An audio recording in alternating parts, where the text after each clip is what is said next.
Hello everyone, my name is SKRILLEX. Welcome to my YouTube channel, and today we're going to talk about how you can easily change your voice into something that sounds like an instrument. So by an instrument, I'm basically talking about something that sounds like this.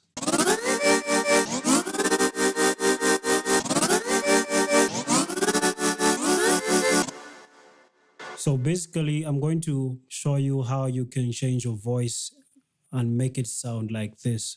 So let me go ahead and start a new project. Okay, now that we've opened up a new project, I already set things up as in connecting my mic so that the process becomes faster. So now that we have that, the first thing that we need to do is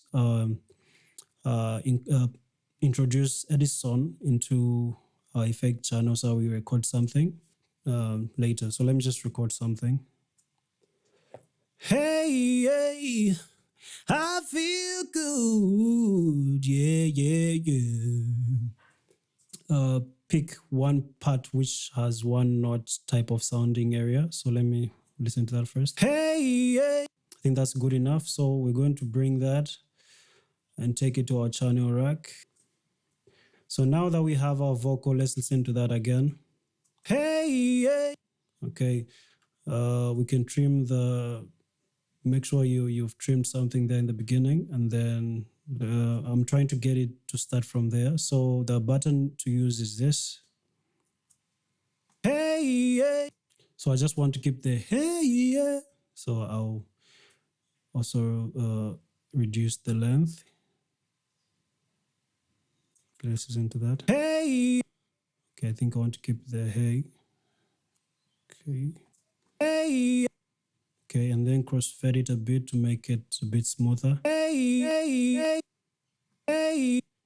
So once you do that, the next thing is to go into this area, go to the pitch and just change some things there. So you can remove the release as 10 and the whatever this or the decay. And then just the next thing to do is just to type, take this to 50%.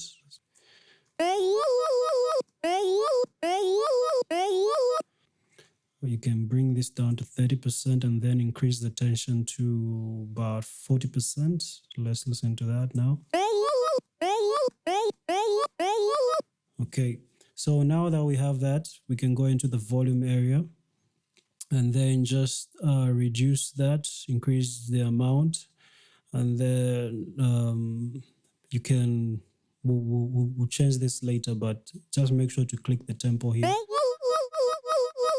The next thing to do here is to, you play chords in your vocal. So I already exported something just to make things faster. So let me bring that in. Okay. So now that we have that, let's listen to it.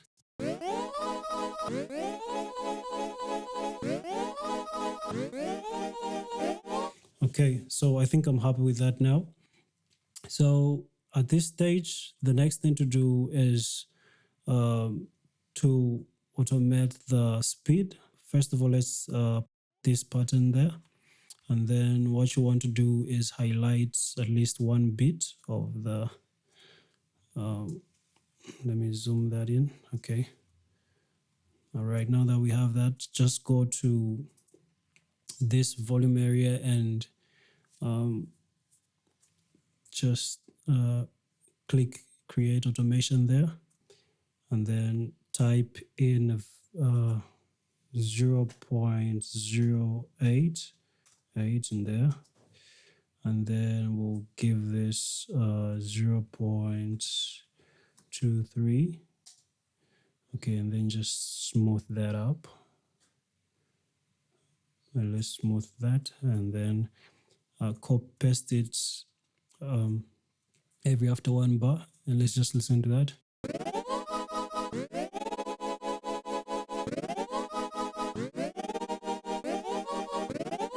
Now that we have that, the next thing to do, mix this better, make it sound better than it's sounding already. So we're going to take it to our mixer area.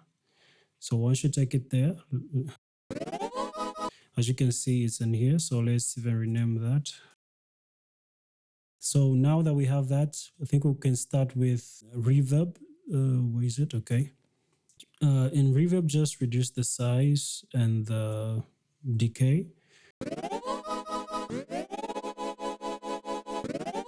Okay, so the next thing I'll add is a shape, Fruity Wave Shaper to add some bit of distortion, and then increase that to about that level, less than that.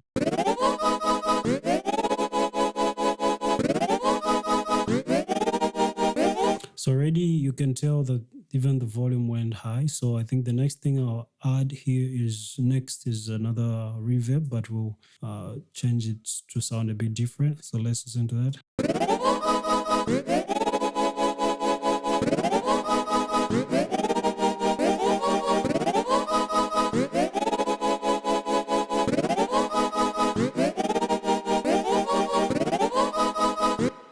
And then maybe the next thing I'll add here is maybe just some fruity flangers, just to make it a bit smooth. Then the last thing I would want to add, yeah, this is, I think we'll add the kickstart, and then just reduce this down to about maybe 70%.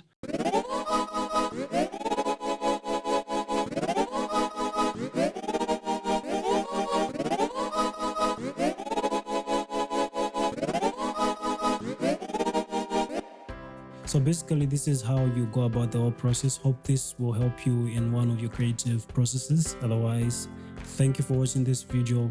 If it helped you or if you learned something, make sure to leave a like, subscribe to the channel if you haven't, and comment below the video if you need me to make any video on how to do whatever you want me to show you.